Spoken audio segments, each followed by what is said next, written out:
Section 10.3 Genomics and Proteomics. By the end of this section, you will be able to define genomics and proteomics, define whole genome sequencing, and explain different applications of genomics and proteomics. The study of nucleic acids began with the discovery of DNA, progressed to the study of genes and small fragments, and has now exploded to the field of genomics.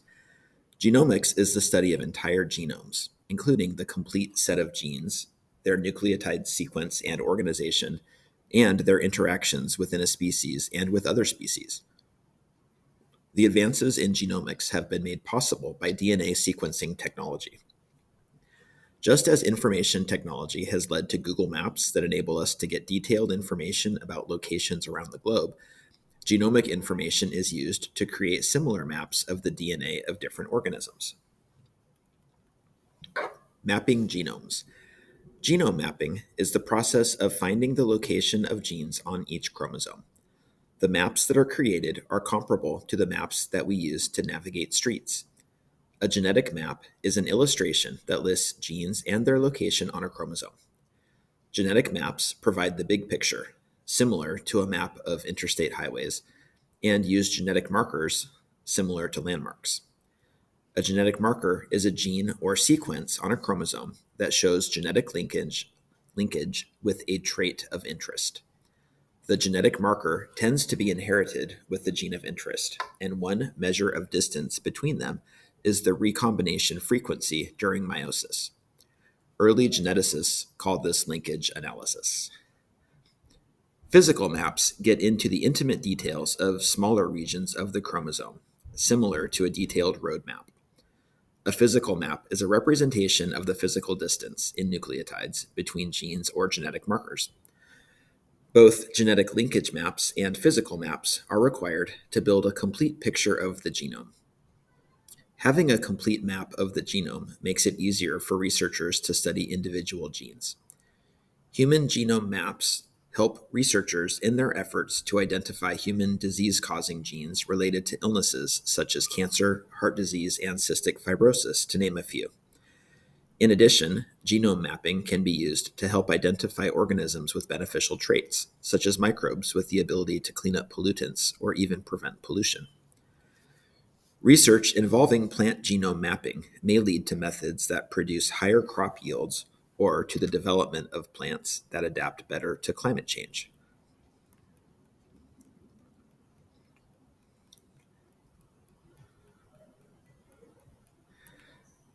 Figure 10.11. This is a physical map of the human X chromosome.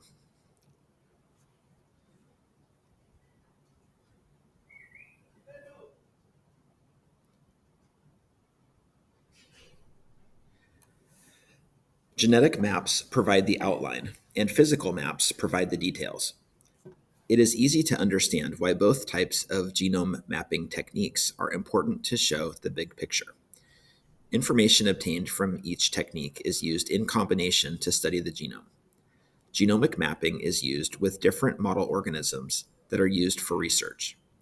Genome mapping is still an ongoing process, and as more advanced techniques are developed, more advances are expected.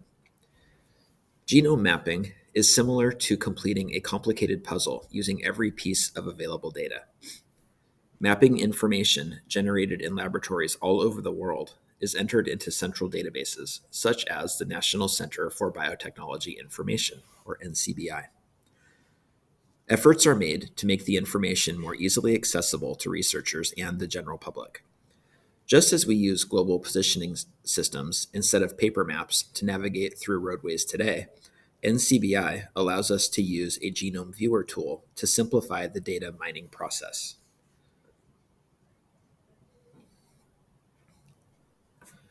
Whole genome sequencing. Although there have been significant advances in the medical sciences in recent years, doctors are still confounded by many diseases, and researchers are using whole genome sequencing to get to the bottom of the problem. Whole genome sequencing is a process that determines the DNA sequence of an entire genome. Whole genome sequencing is a brute force approach to problem solving when there is a genetic basis at the core of a disease. Several laboratories now provide services to sequence, analyze, and interpret entire genomes.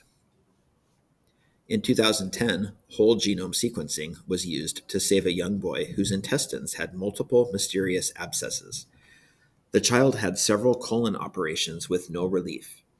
Finally, a whole genome sequence revealed a defect in a pathway that controls apoptosis, or programmed cell death. A bone marrow transplant was used to overcome this genetic disorder, leading to a cure for the boy. He was the first person to be successfully diagnosed using whole genome sequencing. The first genomes to be sequenced, such as those belonging to viruses, bacteria, and yeast, were smaller in terms of the number of nucleotides than the genomes of multicellular organisms. The genomes of other model organisms, such as the mouse, the fruit fly, and the nematode, are now known. A great deal of basic research is performed in model organisms because the information can be applied to other organisms. A model organism is a species that is studied as a model to understand the biological processes in other species that can be represented by the model organism. For example, fruit flies are able to metabolize alcohol like humans, so the genes affecting sensitivity to alcohol have been studied in fruit flies in an effort to understand the variation in sensitivity to alcohol in humans. Having entire genomes sequenced helps with the research efforts in these model organisms. Figure 10.12. Much basic research is done with model organisms, such as the mouse, the fruit fly, the nematode, the yeast, and the common weed.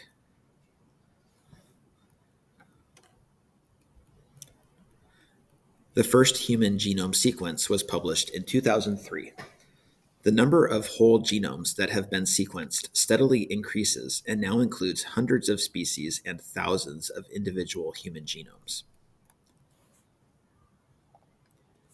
Applying genomics. The introduction of DNA sequencing and whole genome sequencing projects, particularly the Human Genome Project, has expanded the applicability of DNA sequence information.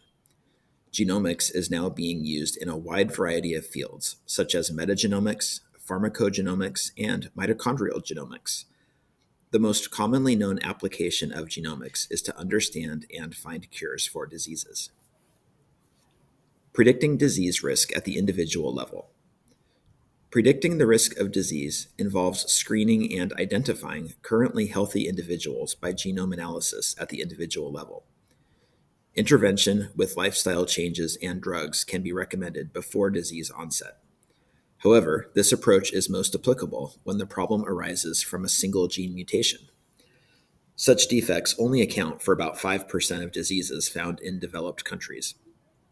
Most of the common diseases, such as heart disease, are multifactorial or polygenic, which refers to a phenotypic characteristic that is determined by two or more genes, and also environmental factors, such as diet. In April of 2010, scientists at Stanford University published the genome analysis of a healthy individual, Stephen Quake, a scientist at Stanford University who had his genome sequenced. The analysis predicted his propensity to acquire various diseases. A risk assessment was done to analyze Quake's percentage of risk for 55 different medical conditions.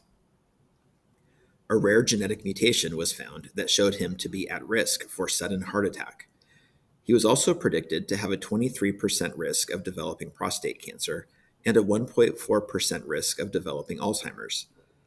The scientists used databases and several publications to analyze the genomic data.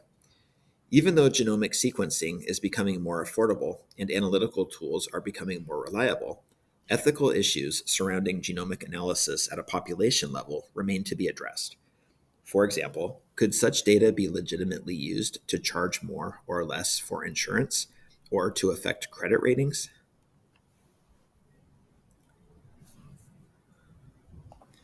Gene editing. For thousands of years, humans have engaged in some level of control over genes and heredity regarding the plants and animals we rely on. The technology now exists to exert that control more directly by precisely altering the DNA of organisms. The technique is usually referred to as CRISPR, for the portions of DNA it targets. clustered, regularly interspaced, short palindromic repeats. In essence, DNA contains repetitive sequences with spacers between them. CRISPR-associated nucleases, known as Cas, are enzymes that can identify, attach to, and cut the strand at precise locations. In 2012, Jennifer Doudna and Emmanuel Charpentier developed a method to combine the Cas nuclease with a synthetically produced guide RNA that leads the nuclease to selected locations on the DNA strand. The discovery revolutionized gene editing.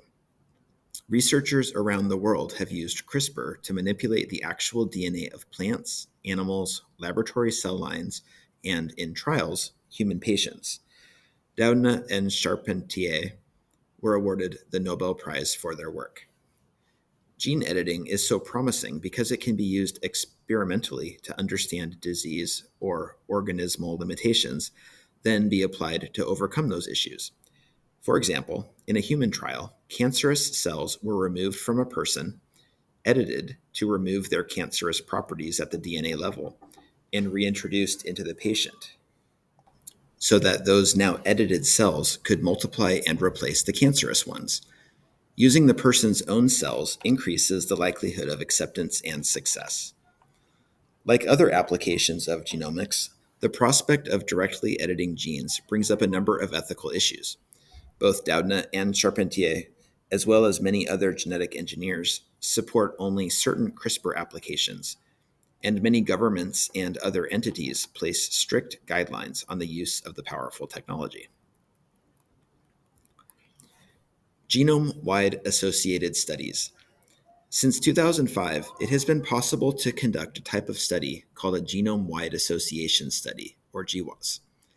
A GWAS is a method that identifies differences between individuals in single nucleotide polymorphisms, SNPs, that may be involved in causing diseases. The method is particularly suited to diseases that may be affected by one or many genetic changes throughout the genome.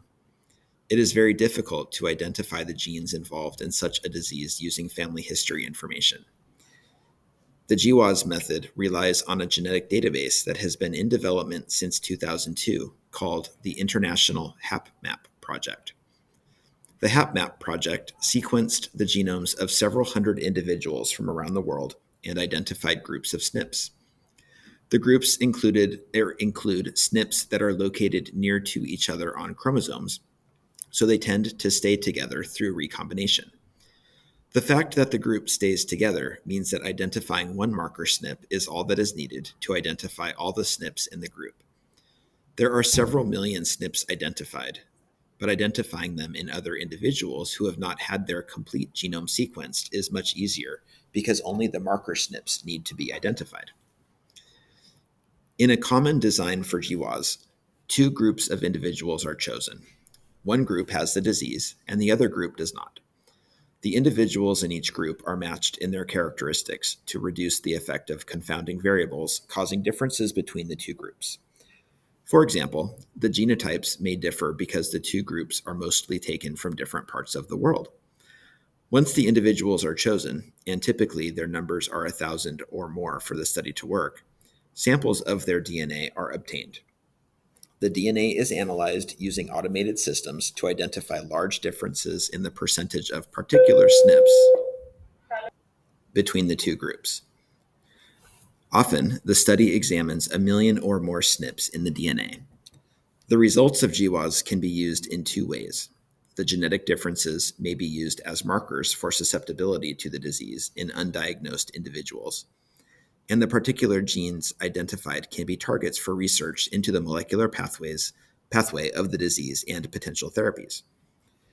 An offshoot of the discovery of gene associations with disease has been the formation of companies that provide so-called personal genomics that will identify risk levels for various diseases based on an individual's SNP complement.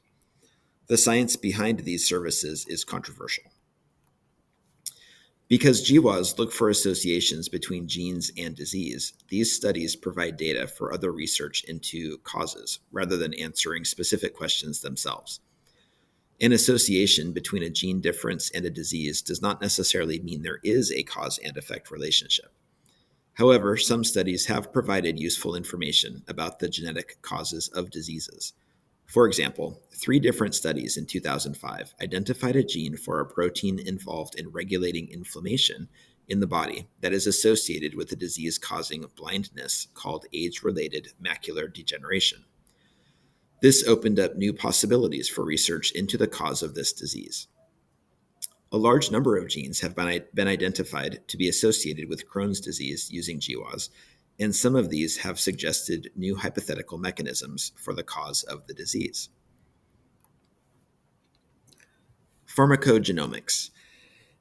Pharmacogenomics involves evaluating the effectiveness and safety of drugs on the basis of information from an individual's genomic sequence. Personal genome sequence information can be used to prescribe medications that will be most effective and least toxic on the basis of the individual patient's genotype.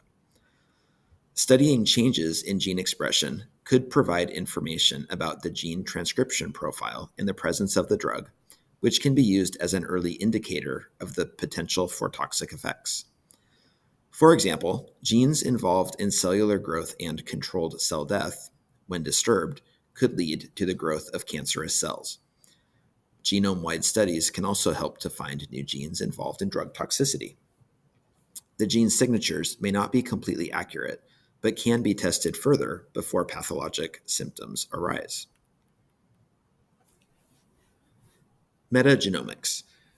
Traditionally, microbiology has been taught with the view that microorganisms are best studied under pure culture conditions, which involves isolating a single type of cell and culturing it in the laboratory. Because microorganisms can go through several generations in a matter of hours, their gene expression profiles adapt to the new laboratory environment very quickly. On the other hand, many species resist being cultured in isolation. Most microorganisms do not live as isolated entities, but in microbial communities known as biofilms. For all of these reasons, pure culture is not always the best way to study microorganisms. Metagenomics is the study of the collective genomes of multiple species that grow and interact in an environmental niche. Metagenomics can be used to identify new species more rapidly and to analyze the effect of pollutants on the environment.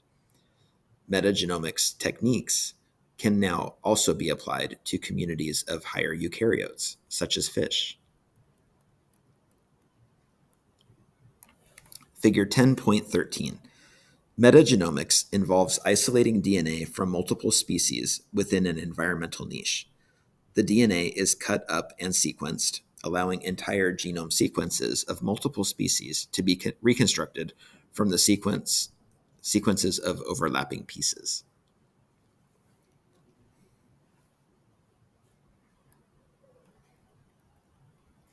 Creation of new biofuels. Knowledge of the genomics of microorganisms is being used to find better ways to harness biofuels from algae and cyanobacteria. The primary sources of fuel today are coal, oil, wood, and other plant products such as ethanol.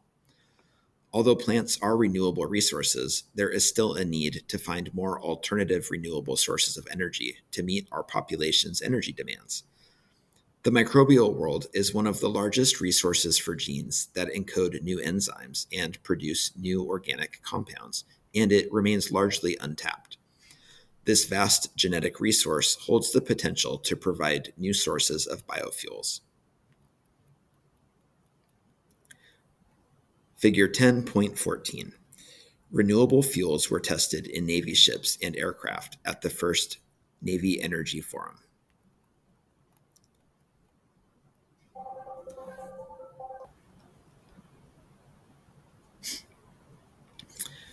Mitochondrial genomics. Mitochondria are intracellular organelles that contain their own DNA. Mitochondrial DNA mutates at a rapid rate and is often used to study evolutionary relationships. Another feature that makes studying the mitochondrial genome interesting is that in most multicellular organisms, the mitochondrial DNA is passed on from the mother during the process of fertilization. For this reason, mitochondrial genomics is often used to trace genealogy. Genomics and forensic analysis. Information and clues obtained from DNA samples found at crime scenes have been used as evidence in court cases, and genetic markers have been used in forensic analysis. Genomic analysis has also become useful in this field. In 2001, the first use of genomics in forensics was published. It was a collaborative effort between academic research institutions and the FBI to solve the mysterious case of anthrax that was transported by the U.S. Postal Service.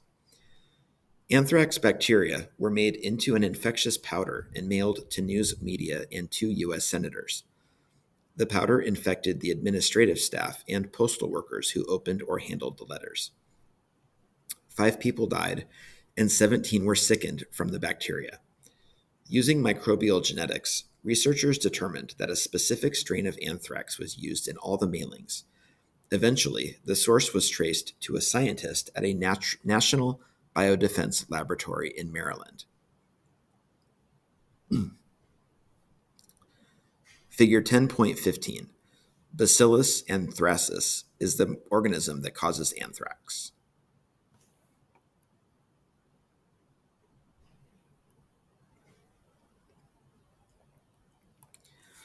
Genomics in agriculture.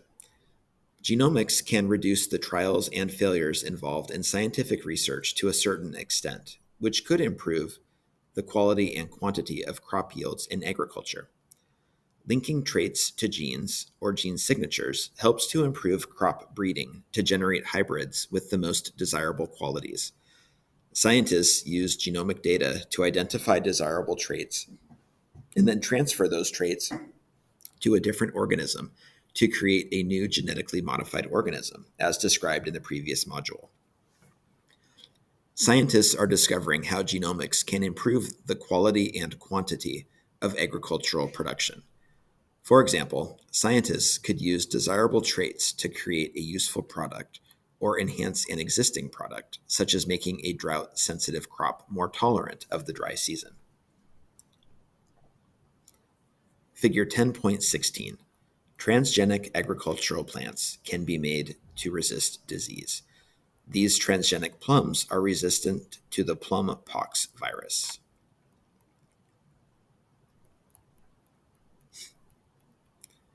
Proteomics.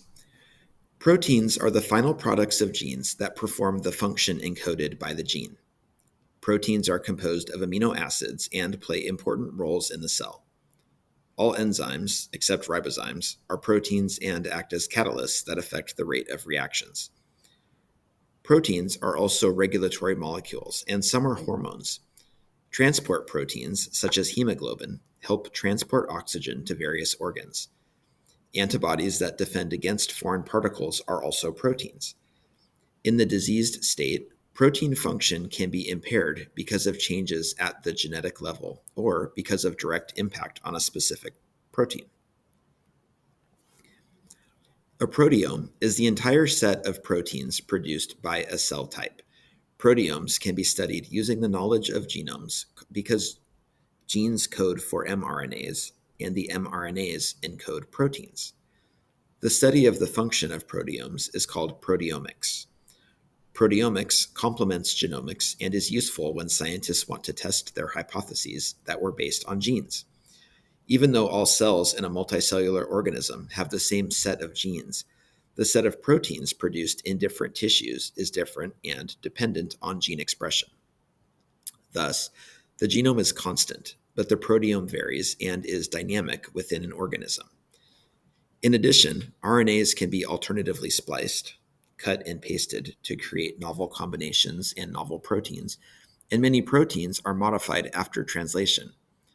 Although the genome provides a blueprint, the final architecture depends on several factors that can change the progression of events that generate the proteome.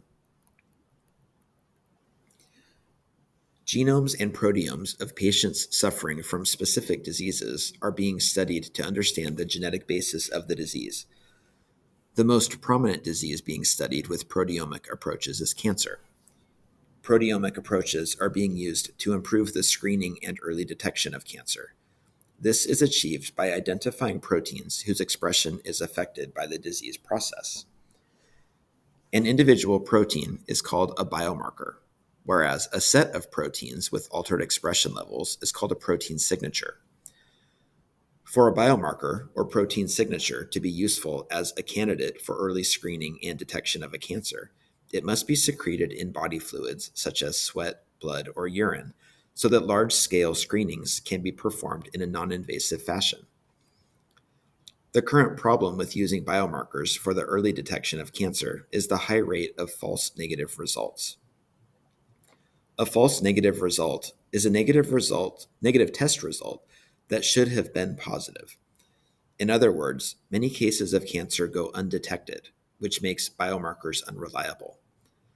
Some examples of protein biomarkers used in cancer detection are CA-125 for ovarian cancer and PSA for prostate cancer. Protein signatures may be more reliable than biomarkers to detect cancer cells.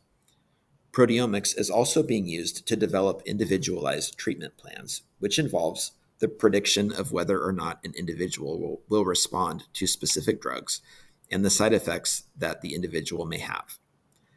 Proteomics is also being used to predict the possibility of disease recurrence.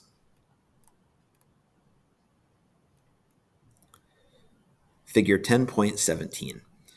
This machine is preparing to do a proteomic pattern analysis to identify specific cancers so that an accurate cancer prognosis can be made.